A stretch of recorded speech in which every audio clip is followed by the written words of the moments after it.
Assalamu alaikum. Hello everyone, welcome to my new vlog.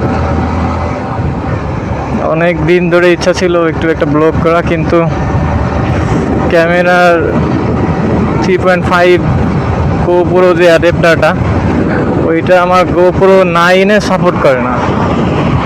পরে সেইটা ভাবছিলাম যে নষ্ট হয়ে গেছে। আজকে একটা বড় ভাই জয় এডে ইউটিউব নেম, ভাইয়ের সাথে পরে যোগাযোগ করে পরে ভাইয়ের কাছে যাই রে ভাই, আপনার তো GoPro আর আপনি তো GoPro ইউজার, তো ভাই কাইন্ডলি দেখেন তো আমার এইটা আসলে ভালো আছে কিনা। পরে ভাইয়ের কাছে গেলাম, ভাই চেক করে দেখলো যে না, অ্যাডাপ্টারটা ভালো আছে, আমার ক্যামেরায় সাপোর্ট করতেছে না। আর আমরা তিনজন আজকে যাচ্ছি, যদিও বা R15 V3-তে পিলিয়ন নিয়ে রাইড করা একবারে ব্রাহ্মণীয়, তারপরেও একটা রিস্ক নিয়ে যাচ্ছি, একটু সতর্কতার ভিতরে থাকতেছি ইনশাআল্লাহ। আর ব্লগিং বিষয়টা ফেসবুক ইউটিউব থেকে ইন্সপায়ার হয়ে এইখানে আসা, আর এটা অনেক আগে ইচ্ছা ছিল, কিন্তু ইচ্ছাটা তখন সাধ্যের বাইরে ছিল। তখন বিভিন্ন মানি মেইনটেন্স বিভিন্ন প্রবলেম থাকার কারণে আস্তে আস্তে 2017 সাল থেকে ইচ্ছা করতে নিয়াত করতে 2022 সালে এসে সাকসেস হলাম। আমার এই ক্যামেরা কেনার পিছনে আমার বিভিন্ন কারণ আছে। আমি একটা বড় ভাইয়ের সাথে যোগাযোগ করে একটা ক্যামেরা পারচেস করছিলাম, ওনার বাড়ি ময়মনসিংহ। ক্যামেরা কোনো প্রকার কোনো টাচ ছিল না, কোনো প্রকার কোনো একবারে ইনটেক ছিল, সে ব্যবহারই করে নাই। আমি তার কাছ দিয়েই সেল করছিলাম, মানে সে সেল করছিল, আমি বায়ার হিসাবে কিনেছিলাম। কিন্তু দুঃখের কথা হলো যে তার কাছে ভালো ছিল, কিন্তু আমার কাছে আসার পর ক্যামেরাটা কয়েকটা মাস চলার পরে আমি তখন ব্লগ কিছুই করি নাই। তো তখন শুরু করতে চাচ্ছিলাম, ঠিক পথিমধ্যেই ক্যামেরা সে নিজেই অন হয়, নিজে অফ হয়, বিভিন্ন কাপাকাপি। তো আবু সাইদ ভাই, উনি আইডিবি ভবনে ওনার সব। পরে ভাইয়ের সাথে ফেসবুকে বিভিন্নভাবে যোগাযোগ হয়, তারপরে ভাইয়ের সাথে যোগাযোগ করার পরে ভাই বললো যে আচ্ছা ঠিক আছে, আপনি নিয়ে আসেন, তারপর দেখি। তো ভাইয়ের কাছে নেওয়ার পরে আলহামদুলিল্লাহ 2 দিনের ভিতরেই আমার ক্যামেরাটা ভাই ঠিক করে দিছে। আমি ভাইয়ের শপ এবং ভাইয়ের নাম্বার আমি মেনশন করব আইডিতে, আমার ইউটিউব চ্যানেলে। আপনাদের যদি কারো প্রকার কোনো GoPro-তে কোনো সমস্যা হয়, আপনারা ভাইয়ের সাথে আলাপ করতে পারেন এবং ভাইয়ের সাথে যোগাযোগ করতে পারেন। ইনশাল্লাহ ভালো একটা সলিউশন পাবেন এবং ক্যামেরাটা অবশ্যই ভালো হয়ে যাবে যদি কোনো প্রকার কোনো প্রবলেম থেকে থাকে। আমরা পুরো ফ্যামিলি আজকে ঝিলমিল আবাসিক এলাকা, এটা রাজধানী উন্নয়ন কর্তৃপক্ষের বাস্তবায়নকৃত একটি প্রকল্প। এইটা হলো পোস্তখোলা থেকে একটু সামনে আগানোর পরেই রাজুক। হ্যাঁ আল্লাহ, সামনে এক ভাই অ্যাক্সিডেন্ট করছে।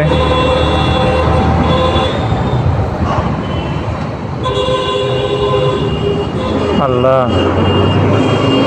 যদিও গুরুতর কোনো প্রকার কোনো সমস্যা হয় নাই। জীবনে মানুষকে সহজভাবে নেওয়ার কারণে বিভিন্ন প্রকার ধাক্কা, বিভিন্ন প্রকার আঘাত পাইছি, যদিও বা এই আঘাতটা আমার জন্য একটা শিক্ষা হিসেবে আমার জীবন থেকে শুরু। সেই আঘাতটা আমি ইনশাআল্লাহ আল্লাহর কাছেই আমি বলি যে আল্লাহ, আমি কোনো ভুল বা আমি কোনো প্রকার কোনো খারাপ বা নেতিবাচক আমি কোনো কিছু কখনো করি নাই, কিন্তু আমার সাথে যারা করছে আল্লাহ তুমি তাদের হয় ইমান দাও, না হয়, এরা ভবিষ্যতে আর কখনো যেন এরকম কিছু না করে, সেই জ্ঞানটুকু আল্লাহ তুমি তাদের মাথার ভিতরে দাও। এই তো আমাদের হাতের ডান পাশে এই ঝিলমিল আবাসিক এলাকা। এই ক্যামেরা ঠিক করে অনেক প্যারা খাইছি। ফার্স্টে আমি গিয়েছিলাম গ্যাজেট ল্যাব এক ভাইয়ের কাছে। ভাই যথেষ্ট ভালো মানুষ, চেষ্টা করছিল বাট পারে নাই। ওনার কাছে অনেক দিন ছিল, ভাই অনেক চেষ্টা করছিল, আপ্রাণ চেষ্টা। লাস্টে বলছিল ভাই আমি তো পারি না, আপনি কাইন্ডলি অন্য কোথাও যোগাযোগ করেন। পরে আমি বলছি আচ্ছা ঠিক আছে ভাই, আমি দেখি। এরপরে আবু সাইদ ভাইয়ের সাথে যোগাযোগ করলাম। ওই এভাবেই পরে ভাইয়ের মতন করে ভাই ঠিক করে দিছে। ভাইরে অনেক অনেক থ্যাঙ্কস। আর ভাই অনেক বিনিয়োগ একজন লোক। ভাই ক্যামেরা সারা বাবদ কস্টিং চাইছিল 8,000 টাকা। আমি বলছি যে ভাই এই যে নেন 8,000 টাকা, এখন যদি প্রকার কোনো স্যাক্রিফাইস যদি একটু কিছু করতে পারেন তাহলে আমার জন্য সবচেয়ে বেটার হয়। পরে ভাই আলহামদুলিল্লাহ আমাকে 500 টাকা স্যাক্রিফাইস করছে। তো ভাইয়ের কাছে যাবেন, ভাই যথেষ্ট একটা ভালো একটা মানুষ। আপনারা ভাইয়ের কাছে গেলে অবশ্যই ক্যামেরার যে কোনো প্রকার ক্যামেরার কোনো সমস্যা অবশ্যই সলভ করে দেবে ভাই। অবশ্যই আপনারা যাবেন।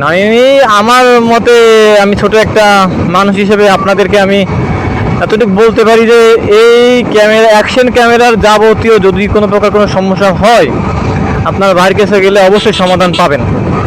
বাংলাদেশের ভিতরে যদি অ্যাকশন ক্যামেরা ভিতরে টেকনিশিয়ান থেকে থাকে, আবু সাইদ ভাই তার ভিতরে অন্যতম একজন ব্যক্তি।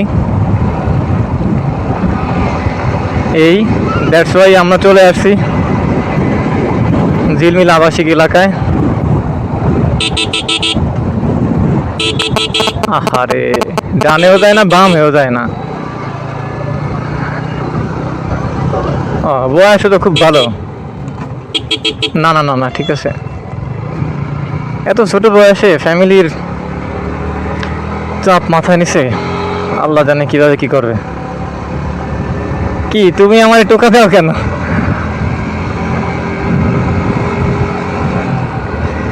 আমার পিছনে আছে আমার একমাত্র কাছের মানুষ, মানে বিয়ের পরে যারা বললে হয় সেই রকম কাছের মানুষ। আর মা বাপ তো সবার উপরে, তারপরেও আল্লাহ। আর আমার সামনে বসা এই যে আমার দুনিয়া ঘুমাইতেছে। আমি আস্তে আস্তে আমি আল্লাহর রহমতে আমি যাইতেছি, আল্লাহ ভরসা।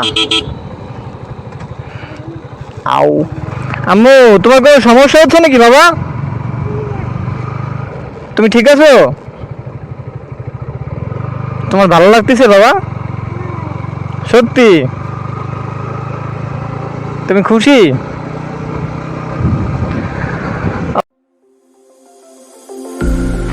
I'm all the sins that you can't confess.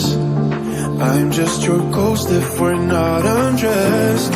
A part of me wish that we never met, but you act like we never. Got too wasted in the bathroom of your parents' house. Then you kissed me in the backseat of a taxi ride. And we said things that were cheesy, but we meant them. There were feelings, and now you deny it. You're in love with the idea of me, but you're not in my reality. Find it hard to leave a picture in, 'cause my reality is your reality, no.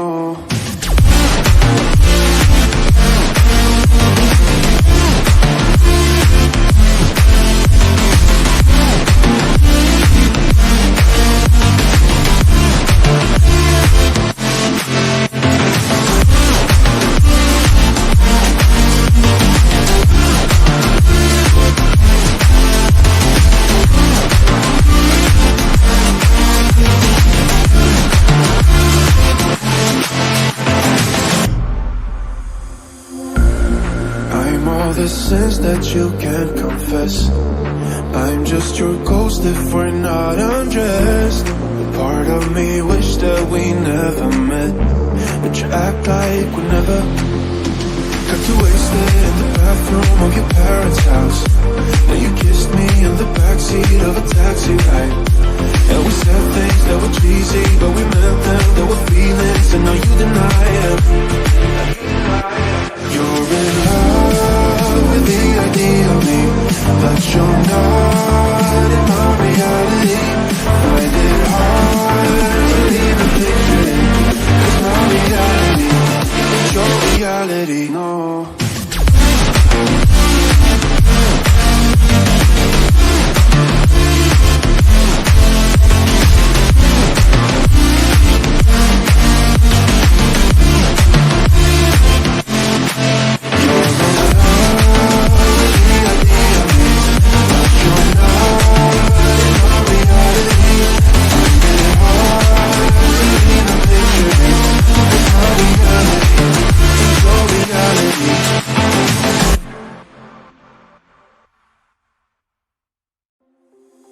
know the sins that you can't confess. I'm just your ghost if we're not undressed. A part of me wish that we never met, but you act like we never. Got too wasted in the bathroom of your parents. বিসমিল্লাহির রহমানির রহিম।